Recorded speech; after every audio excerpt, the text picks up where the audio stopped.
네, 안녕하세요. 방금 소개받은 데이터 분석 섹터 선행연구랩의 윤용금 프로입니다. 만나서 반갑습니다. 네, 제가 발표할 주제는 자충우돌 딥러닝으로 부정맥 찾기라는 주제입니다. 오늘 이 발표를 위해서 아젠다는 다음과 같습니다. 처음에 여러분들께 부정맥이란 어떤 것인가에 대해서 간단하게 설명드리는 시간을 갖고요. 두 번째로는 이렇게 모은 부정맥에 대해서 딥러닝을 어떤 식으로 적용했는지에 대한 그 과정을 여러분들께 설명을 드리고, 마지막으로 그 결과, 실제로 적용했을 때 어떤 결과가 나왔는지 이 부분에 대해서 같이 공유하는 시간을 갖도록 하겠습니다. 네, 처음으로 부정맥이란 어떤 것일까요? 오늘 여러분들께서도 뭐 의학적인 관심이 있으시다든지 아니면 일상생활을 하시는 데 있어서 부정맥이란 단어는 한 번쯤은 접해보신 분들도 계실 거고, 아니면 오늘 이 자리에서 처음 접해보시는 분들도 계실 겁니다. 부정맥은 위에 정의는 저렇게 나와 있습니다. 심장의 수축과 팽창을 위해서 필요한 정기적인 신호가 비정상적일 때 나타나는 질환, 이렇게 써져 있는데, 왼쪽에 보이시는 그림이 정상적인 상황의 심장의 그래프이고요. 오른쪽에 있는 부분이 부정맥 중에 심장세동 형태의 그래프가 되겠습니다. 왼쪽 그림을 자세히 보시면요.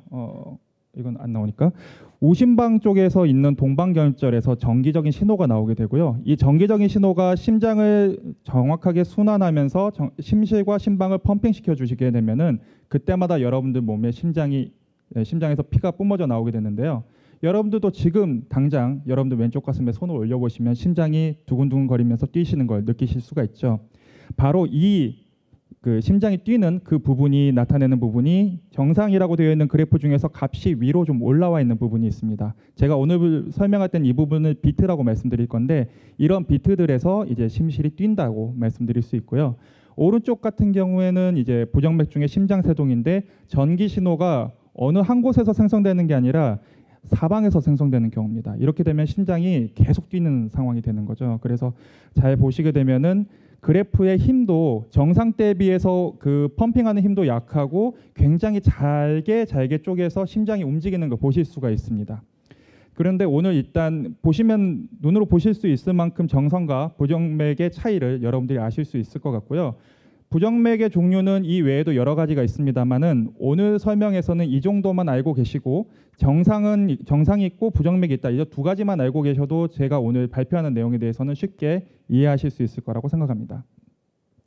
그럼 이런 부정맥은 어떤 위험성을 가지고 있을까요? 이에 대해서 KBS 뉴스에서는 라디오에서 다음과 같이 얘기한 적이 있습니다. 부정맥은 위험한 질환입니까? 라는 질문에 대답은 네, 그렇습니다 라고 했고, 그 자체로는 생명에 지장이 없을 수는 있지만 거기에서 비롯되는 합병증 때문에 이 사람의 삶이 황폐해질 수 있다, 이런 식으로 표현을 하고 있습니다. 즉 부정맥 자체보다는 부정맥으로 인해서 일어날 수 있는 여러 가지 합병증들이 환자에게 더 치명적일 수 있다는 얘기가 되고요. 이 때문에 부정맥을 굉장히 위험하다라고 말씀드릴 수 있겠습니다. 그럼 이런 부정맥을 확인하는 방법엔 어떤 게 있을까요? 병원에서 얘기하는 거는 부정맥이 만약에 발생하게 되면은 그 즉시 병원에 가라고 말을 합니다. 하지만 여러분들도 마찬가지고 저도 마찬가지도 심장이 갑자기 좀 이상하다, 뭔가 쎄하다라는 느낌이 있는데 이게 부정맥이다라고 확신까지는 해보신 적 없으시죠? 그것 때문에 또 병원 가보신 분도 아마 없으실 거예요. 저도 혹시 지금 병원 가면 부정맥이 나올지도 모르겠습니다만은, 이런 경우처럼 많은 분들이 자신이 부정맥이라고 생각을 잘 안 하시고요. 부정맥이라고 판단하기도 힘듭니다. 이런 것 때문에 이제 24시간 동안에 걸쳐서 검사를 하는 툴이 있습니다. 지금 왼쪽 그림에 보시면은 사람이 오른쪽에 뭔가 장치를 하나 차고 온몸에 전극을 달고 있습니다. 이 전극을 통해서 몸에서 나오는 여러 가지 신호들, 전기 신호들을 수집을 하게 되는데요. 이 수집된 전기 신호들은 오른쪽에 보이는 것처럼 심전도 그래프로 나타나게 됩니다. 심전도 그래프는 방금 전에 처음에 보셨던 그 장면처럼 심장이 펌핑할 때마다 값이 올라가는 그런 그래프로 해서 전체적으로 진행이 되게 되고요. 만약에 여러분들이 1분에 60번 정도 심장이 뛰신다라고 하면은 약 8만 개의 데이터가 24시간 동안 모일 거고요. 만약에 80 정도 뛰신다, 분당 80회 정도 뛰신다라고 하시면은 24시간 동안 11만 개 정도의 심장 데이터가 모일 겁니다. 자, 이런 데이터들은 판독 전문가가 보면서 전부 다 판단을 하고요. 그 다음에는 이제 심장 전문의들이 그걸 바탕으로 여러분들이 부정맥이 있다, 뭐 위험성이 있다, 이렇게 판단을 하게 됩니다. 그런데 제가 밑에 써주는 것처럼 24시간짜리 데이터 판독 기준에 대략 2~3시간 정도 소요된다라고 말씀을 드리고 있습니다. 그런데 좀 사람마다 차이가 있습니다. 만약에 여러분들 그냥 정상 상태의 심전도를 가지고 있다라고 하시면은 그냥 판독 전문가 쓱 한번 보고 끝납니다. 대략 10분 정도 걸리는 거고요. 여러분들에게 이상이 있다라고 하는 경우에 이렇게 2~3시간 정도 시간이 걸리게 됩니다. 10분과 2~3시간. 시간차가 굉장히 심하죠. 이 부분을 줄일 수 있는 방법은 어떤 게 있을까요? 이런 부분 때문에 자동화의 필요성이 대두가 되었습니다. 판독사분들께서 직접 보는 데이터들의 표본을 조사해 보니까 약 97.5%는 그냥 일반적인 정상 상태였습니다. 즉 어떤 사람에게 있을지도 모르는 2.5%를 분석하기 위해서 약 8만 비트 이상을 분석을 해야 된다는 거죠. 그걸 쭉 보면서 체크를 하다가 이상이 있다. 그럼 그때부터 처음부터 다시 보면서 왜 이상이 생겼는지, 왜 어떤 부분에서 이 사람이 문제가 일어났는지를 찾아야 되는 과정을 거치게 되는 겁니다. 따라서 이 구간을 저희가 빠르게 찾아주게 된다면은 판독 전문가의 판독 시간을 저희가 줄여줄 수 있고요. 이것은 결과적으로 환자들이 자신의 질병을 좀 더 빨리 확인할 수 있는 방법이 될 것입니다. 그러면 다음으로 저희가 왜 딥러닝으로 부정맥을 찾으려고 했는지에 대해서 말씀드리겠습니다. 딥러닝 외에도 제가 2가지 비교 케이스로 준비해봤는데 룰베이스랑 머신러닝 이렇게 2가지로 준비해봤습니다. 룰베이스는 여러분들 프로그래밍 하시는 분들은 아시겠지만 if 그다음에 then, else 이런 식으로 표현되는 겁니다. 그래서 어떠한 경우에 A라는 과정이 만약에 비트 A라는 파형이 2번 연속 나오면은 얘는 비정상, A라는 파형이 3번 이상 나오면 얘는 비정상, 이런 식으로 표시할 수 있는 룰 베이스를 말하는 건데요. 이거는 이제 각각의 이론상으로는 있지만은 또 전문가들이 경험에 의해서 이런 경우에도 비정상이었어요라고 하는 부분이 있을 수가 있습니다. 따라서 각각의 전문가들에 대해서 조금씩 그 룰이 틀릴 수가 있어요. 게다가 만약에 그 룰이 몇몇 예외 사항이 생겨가지고 잘못 적용된다고 해도 룰 전체를 바꿔버릴 수는 없습니다. 왜냐하면 그것 때문에 전체적인 정확도가 틀어질 수 있으니까요. 그렇게 바꿔버릴 수는 없고요. 2번째로 머신러닝. 요즘에는 이제 딥러닝 자체가 머신러닝이랑 거의 혼용해서 쓰이고 있는데 예전에 나왔던 딥러닝 전에 있던 머신러닝의 경우에는 이전에 주성훈 프로님이 방금 전에 발표를 해주셨던 내용과 동일하게 사람이 수작업으로 피처를 뽑는 작업, 특징적을 뽑아주는 작업이 반드시 필요했습니다. 만약에 신호가 뭔가 신호 표지판이 있다면은 신호 표지판을 구분하기 위해서는 신호 표지판의 겉을 따는 엣지 작업도 해야 되고 각각의 글씨가 있다면 글씨를 잡기 위한 또 엣지 디텍팅이 필요합니다. 이런 식으로 피처를 뽑아내야 되는 작업이 필요했고요. 지금은 이제 딥러닝이라는 기술이 나왔기 때문에 그런 피처들을 사람이 직접 뽑을 필요가 없이 기계한테 모두 맡길 수 있는 환경이 된 겁니다. 그래서 이 자동화가 되면서 비로소 비정형 데이터, 그러니까 말 그대로 어떠한 형태가 없는 데이터들을 저희가 분석할 수 있게 됐고요. 새로운 데이터가 나와도 방금 전에 주성훈 프로님 말씀하신 것처럼 유연한 대응, 그냥 추가로 학습하면 됩니다. 학습하면 거기에 맞게끔 에러율 조절돼서 새로운 모델이 나오게 되는 거죠. 자, 그러면은 저희가 딥러닝을 왜 적용했는지에 대해서 말씀드렸으니까 이번에는 어떤 식으로 적용했는지에 대해서 말씀을 드리도록 하겠습니다. 저희의 목표는 이거였습니다. 딥러닝을 이용하여 부정맥을 판독하자. 무슨 구호 같죠? 근데 여기에는 3가지 조건이 있었습니다. 첫 번째, CPU만 사용할 것. 2번째, 판독 전문가들의 실제 현업 소요 시간보다 월등히 빠를 것. 3번째, 그들도 인정할 만한 정확도를 갖출 것. 이렇게 3가지 주제가 있었습니다. 사실 제일 어려웠던 거는 첫 번째, CPU만 사용해야 된다는 그런 조건이었고요. 그러면 제일 먼저 중요한 건 학습 데이터를 모아야 되겠죠. 뭘 가지고 이제 공부를 해야 되니까. 공부를 하기 위해서 찾아봤는데 생각보다 많은 오픈 데이터들이 있었습니다. 심전도에 대해서는 꽤 오래전부터 연구됐던 분야고요.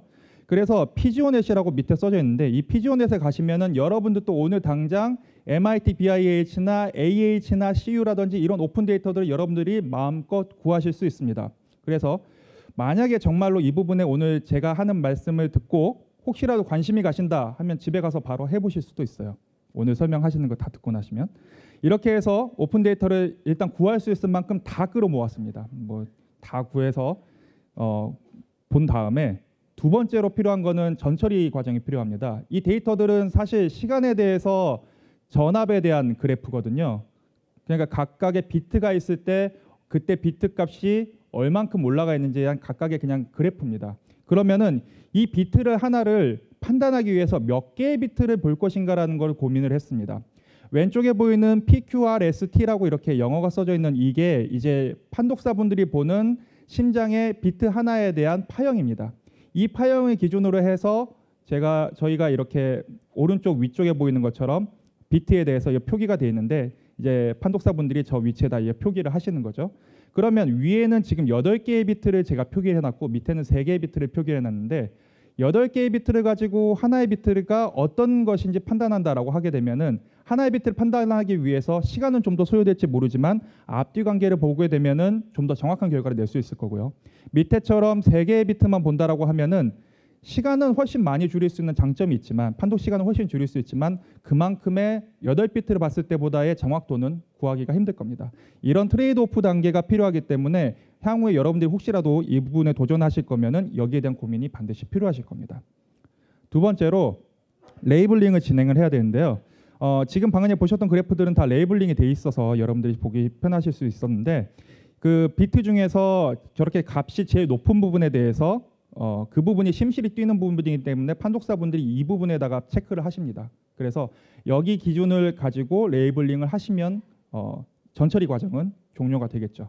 이런 식으로 하면은 값을 일단 모으는 거는 여러분들이 모을 수 있는 데이터는 다 모으신 거고 트레인 데이터와 레이블링은 마무리가 됐습니다. 그럼 두 번째로 어떤 식으로 학습할 것인가에 대해서 고민을 해봐야 되는데 저희는 이 학습하기 전에 이 데이터의 특징이 어떤 게 있는지 생각해 봤습니다. 첫 번째로 데이터가 끊임없이 들어옵니다. 사람의 심장은 쉬지 않습니다. 24시간 365일 아무리 내가 피곤하고 슬프고 힘들어도 심장은 멈추지 않습니다. 그렇죠?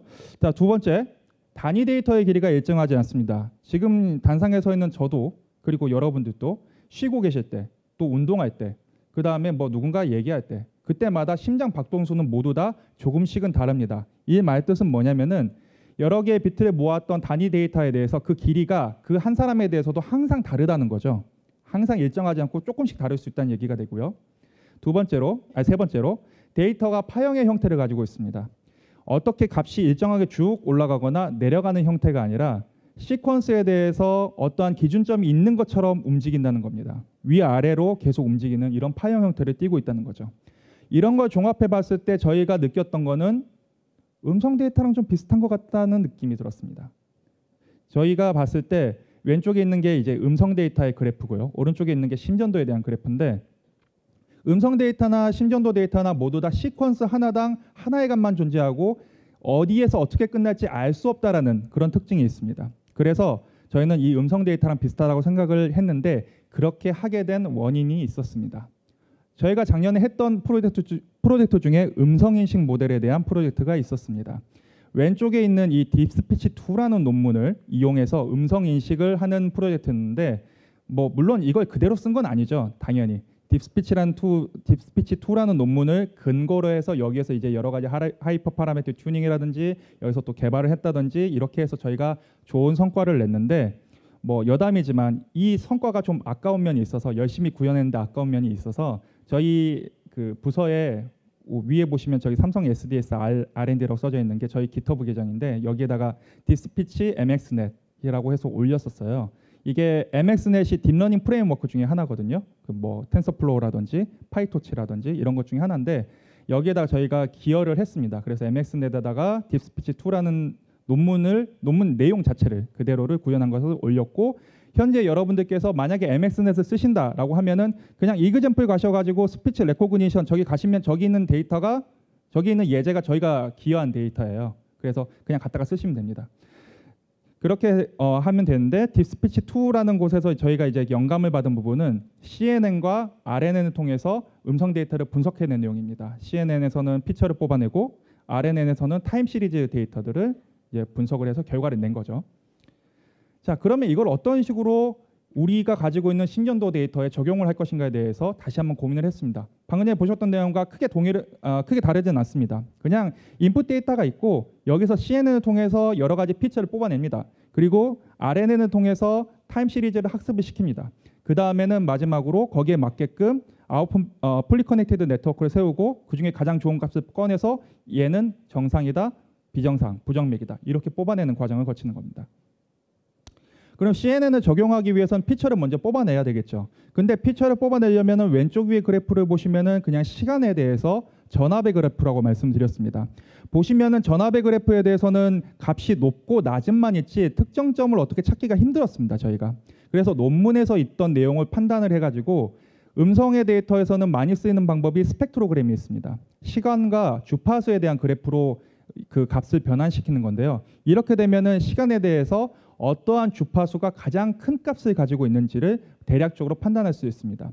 이렇게 되면은 어떤 주파수가 더 크다라는 특징점을 하나 가지게 되죠. 그 부분을 가지고 저희가 접근법을 진행을 하는 걸로 내용을 수정했었습니다. 이렇게 해서 변환을 한 다음에 그 다음에 이제 CNN 과정을 거쳐야 되겠죠. 이 CNN 과정을 거칠 때는 여기에다 이제 여러분들이 많이 아시는 컨볼루션 뉴럴 네트워크랑 동일하게 필터를 씌워서 값을 왜곡을 시킵니다. 왜곡을 시켜서 특징점만 남을 수 있게끔 여러 가지 작업을 거쳤고요. 이렇게 되게 되면은 이제 CNN 작업도 어느 정도 마무리가 됩니다. 하면은 피처를 뽑을 수가 있다는 얘기가 되겠죠. 이렇게 나온 피처들은 저희가 뽑은 게 아니라 기계가 다 뽑아준 내용들입니다. 그러면 이거를 이제 시간의 순서에 맞게끔 RNN을 적용하면 되겠죠.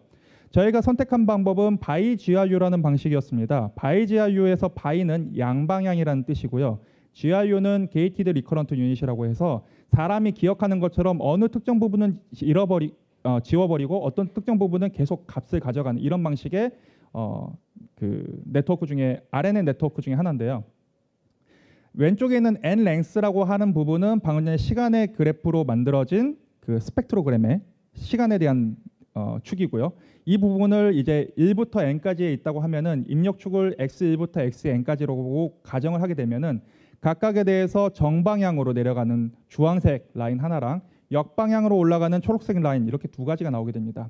이 두 가지에 대해서 마지막에 나오는 결과 저희는 최종 결과만 필요하지 뭐 시퀀스 투 시퀀스는 아니어서 중간 관계는 필요 없었어요. 그래서 마지막에 나오는 값들만 가지고 이것들만 컨캐트네이트 시켜서 합쳐서 최종 결과로 넘기는 걸로 썼습니다. 그 다음에는 이제 풀리 커넥티드 네트워크고 그 다음에는 뭐 소프트맥스 과정이니까 그 부분에 대해서는 더 설명 안 드려도 여러분들께서 예측하실 수 있을 거라 생각하고요. 결과의 첫 번째 저희가 최초 시도에 대한 결과입니다. 대상 장비는 8코어짜리 CPU였고요. 대상 데이터는 24시간짜리 ECG 데이터였습니다. 목표 정확도랑 목표 속도가 있는데 저희가 처음에 이 프로젝트를 진행할 때 있어서 최소한 이 정도의 정확도는 돼야지 말을 할 수 있겠다. 그리고 이 정도의 속도는 돼야지 저희가 달성할 수 있었다라고 할 수 있는 그런 그 목표치가 있었습니다.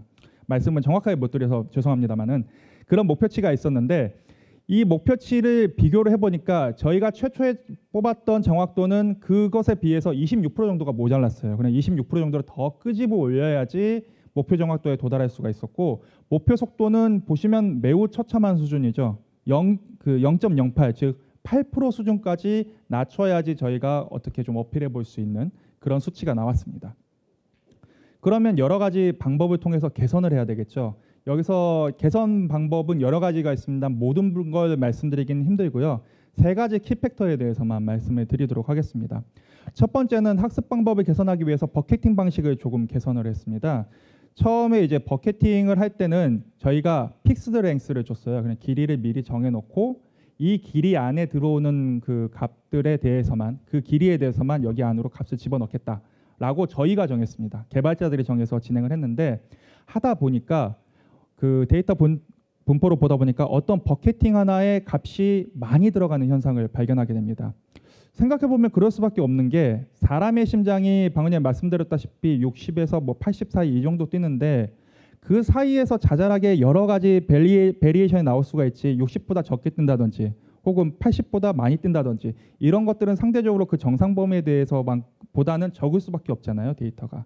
그래서 이 부분에 대해서의 그 비대칭성을 없애기 위해서 전체의 그 길이 분포를 그것도 똑같이 컴퓨터한테 맡겼습니다. 전체 데이터를 다 수집을 한 다음에 길이를 다 쟀어요. 길이를 다 재고 여기를 만약에 제가 바구니를 5개다라고 하면 5개에 맞게끔 버켓팅을 할 수 있게 지정을 해줬고요. 뭐 10개다 그럼 10개로 맞춰서 그 기준점이 되는 값들을 지정해주면 되겠죠. 이런 식으로 지정을 해줬고요. 두 번째로는 전체 데이터를 전부 다 정제 작업을 다시 거쳤습니다.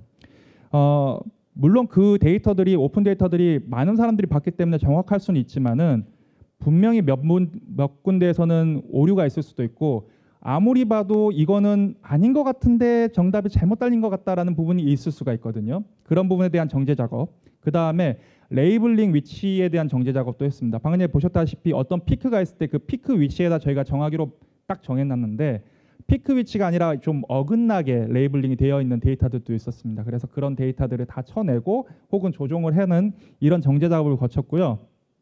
사실상 이 딥러닝 프로젝트에 있어서 가장 공들인 시간이 데이터 정제 작업인 것 같습니다. 아마 여러분들도 나중에 딥러닝을 하시다 보면은 가장 먼저 하셔야 되고 가장 중요한 방법이 정제된 데이터, 이게 가장 중요하지 않을까 생각합니다. 마지막으로 판독 속도를 개선하기 위해서 두 가지 방법을 썼습니다. 첫 번째는 들어오는 데이터 자체를 압축을 시켰어요. 들어오는 데이터 자체가 그 여러 개의 비트가 이렇게 한꺼번에 들어오는데 거기에서 살릴 건 살리고 죽일 건 죽이자라고 저희가 생각을 한 거죠. 그래서 길이 자체를 인터폴레이션을 확 시켜가지고 길이를 확 줄였습니다. 어느 정도 줄여야 될지 몰라가지고 여러 가지 시도를 했어요. 2분의 1, 4분의 1, 8분의 1 막 이러면서 계속 시도를 하면서 그 여기서 다 말씀 못 드리지만 굉장히 많은 실험을 통해 가지고 최적의 값을 찾았습니다. 그렇게 해서 진행을 했고요. 그리고 딥러닝 네트워크에 있어서 가장 중요한 것 중에 하나인 매트릭스, 포워드 매트릭스, 포워드랑 그다음에 백워드 프로파게이션 할 때 매트릭스 연산이 필수적으로 들어갔는데 이 연산을 줄일 수 있도록 인텔의 MKL을 좀 이용을 했습니다. 이것도 이제 딥러닝 프레임워크가 좀 지원을 해주던가 만약에 지원 안 하면 여러분들께서 직접 코딩을 해야 되는 부분도 있는데 다행히 좀 잘 지원되는 부분이 있어가지고 인텔 NK를 써가지고 이 부분에 대해서 속도를 줄일 수가 있었습니다. 그래서 최종 결과입니다. 지금 결과에서 8코어짜리 CPU에 대해서 24시간 ECG 데이터에 대해서 정확도는 저희가 처음에 말씀드렸던 그 값에 대비해서 29.3%가 올라갔습니다. 즉 저희가 목표로 했던 26%그 기준보다 26% 올려야 됐었는데 그것보다 더 올려서 3.3% 정도 더 올려서 29.3%가 됐고요.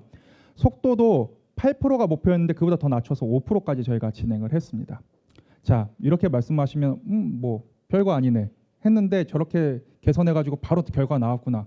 대단해, 박수 쳐줄 만해 라고 생각하실 수 있는데 사실은 잘된 것만 말씀드렸습니다.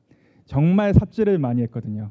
그래서 이 카테고리별 삽질 리스트 잠깐 간략하게만 설명드리고 오늘 시간을 마무리를 하도록 하겠습니다. 왜냐하면 여러분들이 만약에 이걸 시도하실 거면은 저랑 똑같은 실패는 안 하시는 게 이 공유의 좀 목적이잖아요. 그래서 실패했던 것들 간단히 몇 가지만 설명드리겠습니다.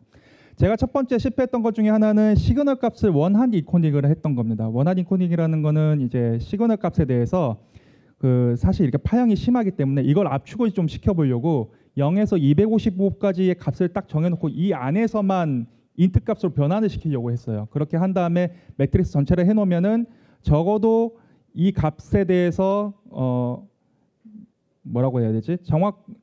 어느 정도 줄여도 변함이 없이 유지가 될 것이다. 어느 정도 변함 없이 유지될 것이라 이런 생각이 있어가지고 특징점을 뽑을 수 있을 거다라고 생각해서 시도를 했는데 처참하게 실패했고요. 두 번째는 이제 바이 GRU를 벗기기 위해서 안 쓰기 위해서 RNN만 쓰고 싶어가지고 인버스 데이터를 한번 넣어봤어요. 그냥 데이터도 넣어보고 인버스 데이터도 넣어보고 이런 식으로 했는데 결과적으로는 둘 다 실패했습니다. 인버스 데이터 넣었던 이유는 그냥 일반적인 RNN 데이터를 계속 집어넣게 되면은 RNN에다 넣게 되면은 최초의 데이터가 좀 베니싱 되는 현상, 좀 그 특성이 없어지는 현상이 있습니다. 그래서 그 값을 뒤집어 가지고 역으로 이렇게 넣어보는 것도 해봤는데 이것도 실패를 했고요. 그 다음에 차마다 말씀드릴 수 없는 하이퍼 파라메터 숫자 변경하기. 이거는 딥러닝 하시는 분이면은 아마 다 그냥 직업하실 내용들입니다. 그래서 CNN, RNN의 뭐 히든 유닛도 다 바꿔보고 CNN 뭐 4개, 5개 레이어 쌓았다가 또 풀어봤다가 뭐 한두 개만 썼다가 또 풀어봤다가 이런 식으로 해보고요. 그 다음에 아웃풋 클래스 개수도 뭐 처음에는 2개로 뽑았다가 뭐 그 다음에는 MIT BICL은 오픈 데이터 보시면은 18개 클래스가 있습니다. 그래서 18개로 뽑았다가 또 다음엔 5개로도 뽑아봤다가 이런 식으로 수많은 실패를 거듭했기 때문에 오늘 여러분들께 말씀드릴 수 있는 이런 결과가 나왔습니다. 제한된 시간 때문에 제가 모든 걸 다 말씀드릴 수가 없고 또 여러 가지 이해관계상 말씀드릴 수 없는 부분도 있는데요. 오늘 제가 말씀드린 걸 근거로 해서 혹시라도 심전도 데이터에 대해서 관심이 있고 혹은 음성 데이터에 관심이 있으신 분이라면은 오늘 집에 가셔가지고 데이터 한번 받아보시고 실제로 시도해 보셔도 좋지 않을까 네, 그러면은 여러분들께서도 뭐 좀 더 많은 경험을 해보시지 않을까.